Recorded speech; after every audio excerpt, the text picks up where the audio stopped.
YouTubers, we are looking at med kits today. Medical supplies. I haven't done a medical kit or anything update in a long time. You can see I've got a few different variants here that I use. Kind of tell you what I do with them. But there's the main point of this video is there's something in that, or a couple things I think that most people may not have in their med kits that I think they would want to. So let's go over these. Like, this is kind of my at-home one. I made this years ago when I was in college, and I actually had a first aid class. Was required, and they said this is basically a tackle box. Works really well for medical supplies in the house. I mean, you're not going to transport this. Not very easy to move around and stuff. But just some different ways you can do med kits. You have and for your home, I think that's a good option. Then you've got the tactical style bags. I've got a few of those. And then you have like the rip away pouch. This is a Condor. Blackhawk makes sense. Good. Oops, I still holding that up. But we're not going to go through the contents of every one of these kits or anything. Just kind of give you some ideas. This one I bought on Amazon, and I highly recommend it. It's a basic kit that you can add to, and most of the kits are going to be like that. But it's really inexpensive. I'll link in the description. It goes on sale constantly, and it is actually really good. It has a lot of good stuff in it. But I was thinking, and the reason why I'm doing this video was something I need to add, and something I bought recently because I got really bad cut, like a really bad cut on my leg, like sliced open my shin, bad. Probably needed stitches, but I was at the point of not having insurance at the time, in between jobs. Or I wasn't in between jobs, but I was starting a new job and had the 30-day wait period or whatever. So I was like, well, I could go get stitches, or I could try to, kind of use some of the stuff I have to close the wound. So I tried the old super glue method. Let me tell you right now, super glue does not always work, especially this kind of wound.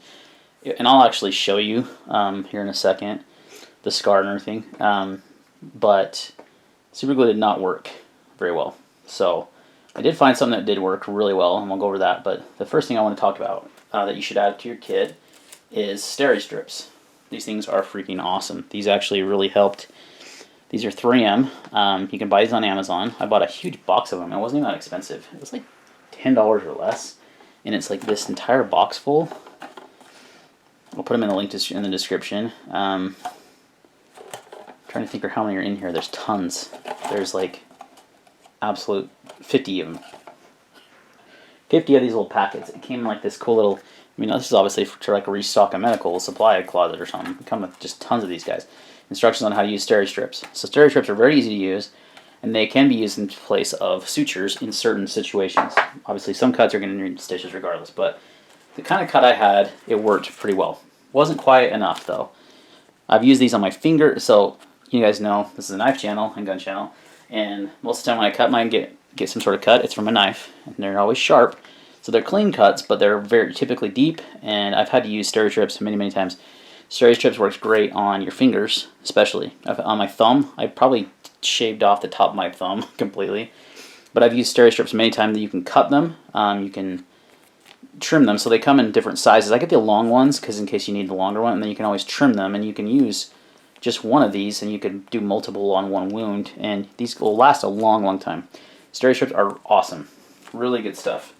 A lot of they use these a lot instead of stitches in a lot of areas where they have like a small incision for surgery and they don't want to necessarily have a scar, you know what I mean, or they don't want to do sutures. They'll use the steri strips instead sometimes. So the other thing is called Vetabond. If you haven't heard of this, found about this stuff on Amazon. It's actually for animals, but it works fine for humans. It's totally safe.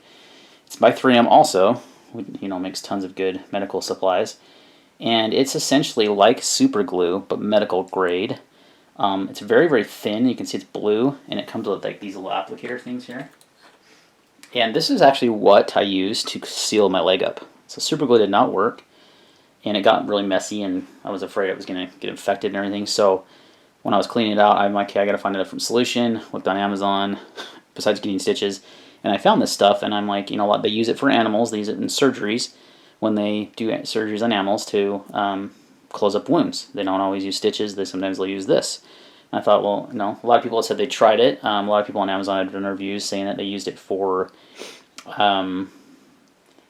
like getting those cracks on your heels. I use that. So my wife gets that really bad. She has these really bad cracks and they split, and it hurts her feet really bad. this stuff works really well to prevent that. Same with on your fingers, and especially if you work out in the cold a lot, you might get that. It's super good for cuts. Super good. You basically just push the cut together and you just do a thin layer of this stuff and hold it there for about 30 seconds and it seals it. It's great stuff. So it's kind of, I don't remember how much it cost. It wasn't very expensive, but it's obviously more than your typical Band-Aids or whatever. But it works really well, and I highly recommend you have it in your medical kit, especially around your home. Because if my kids ever get to a point where they might need stitches, and I can evaluate and say, okay, you need to go to get stitches, or hey, I think I might be able to stitch it up with this. You know what I mean? So you kind of got to just. Typically, stitches is going to be the best way, but if you don't know how to do sutures yourself and you're out in like the woods or at the shooting range or wherever, having this on hand, this little guy, a little bottle of this will last you a long time, and it's worth its weight in gold. So those are basically the two things I would recommend. Now, everyone's going to have, every YouTuber, every survivalist, whatever shooter is going to say, you need a rat tourniquet, you need C-locks, you need Israeli bandages. Yes, those are all very good. But those are for extreme trauma. I mean, really extreme. So yes, your shooting kit should have something like that in it. This kit here is like really intense, like really high trauma. I've got EMT shears, I've got a tourniquet, I've got C-locks pads, I've got Israeli bandages galore, all kinds of pressure bandages. This is kind of like your extreme trauma, right? This is something I keep in my wife's car, and this is the Amazon kit I was telling you about. It comes with a lot of good things. I've added some C-locks, some wound seal, very similar, not as good, but cheaper for minor wounds and cuts. I've added steri strips, and I'll probably add a bottle of that Vetabond and then then it has your basic bandages and gloves, and it's a pretty good little kit. It's good to add on, but I like surprisingly a lot. I love the case. It's got a nice little carry handle. It fits under your car seat really well. Not car seat as in but under your seat of your car, and it's just good to have in the vehicle, and you can add things to it. This I don't have. This is not like really a major kit. This is more of a boo-boo kit. I also have a tourniquet and this extreme trauma stuff in the car, but that's the thing we use the most, and we have one of these in our house upstairs along with this major kit. So I kind of recommend having like a good, what we call like a boo-boo kit, and then you get a good trauma kit. You're not most likely going to reuse the trauma kit. Good to have on hand though, and especially get some training. It's been a lot of years since I've been first aid certified, and you do it again.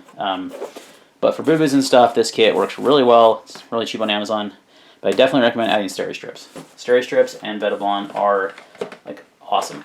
Okay, they work really well, and if you can't get sutures for whatever reason, or you want to try it yourself, and if it's not a bad enough cut, you can do it. So I healed my cut using Vetabond and steri strips. That's how I healed my cut. It was a pretty good size cut.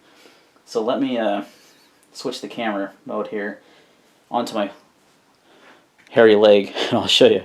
Stay tuned. All right, so sorry about the pasty white hairy legs. It is the wintertime. Haven't seen a lot of sun. This is the scar. That was the cut. It was that deep, or is that long, and it was really deep. I mean, it was kind of scary deep. Worst I've ever cut myself ever with a knife, and it was in my pocket. It was like a freak accident, but sliced it right open. Didn't even actually bleed that bad because it was such a clean cut. But super glue did not work on that cut. Probably needed stitches, but again, I used the Vetabond and the steri strips, and it healed perfectly fine now. I'm going to have that scar probably for the rest of my life, but my leg hair will eventually grow over it. No big deal, right? So that's why I wasn't terribly worried about using, not getting stitches. Sorry, I'm just switching to camera view again. But pretty severe cut that needed stitches, and I was able to use the Vetabond and the steri strips. Now, I know a lot of people are going to come out, you should have stitches. It didn't get infected. I was make sure I cleaned out the wound all the time. But the steri strips and the Vetabond puts this layer on there, keeps anything bad out. Same with the steri strips. So those two combination of things, were able to seal a cut that needed stitches. So I don't recommend that you do it if you can go to the hospital, get stitches or Instacare or whatever. But I looked at it as okay, I don't have insurance, and this is a good opportunity to test some products on myself. Don't necessarily recommend it at home, but it would be good to have in your kit. It works really well. So you can buy it on Amazon, Vetabond and the steri strips. I'll put them in the link in the description below, as well as this first aid kit. It's a good starter kit, and maybe I'll put some other stuff like these. Like the Condor kit's been really well. This came with a a backpack I have. It actually attaches to the front of it, and then this came from Battle Box. This is a pretty intense kit, man. That was a good Battle Box that month. It had some seriously good medical. Notice there's ways to determine, like it says first aid in red. This one has a red strip here. It used to have a patch. I just need to get another patch. I think I moved it to here or something, but you want to make sure you identify your kits, and yeah, that's about it, guys. I think it's gonna wrap up the video. My battery timer is running low on me. My battery. So Bettabong stereo strips. Put them in the link description. Highly recommended. Thanks for watching. See you next time.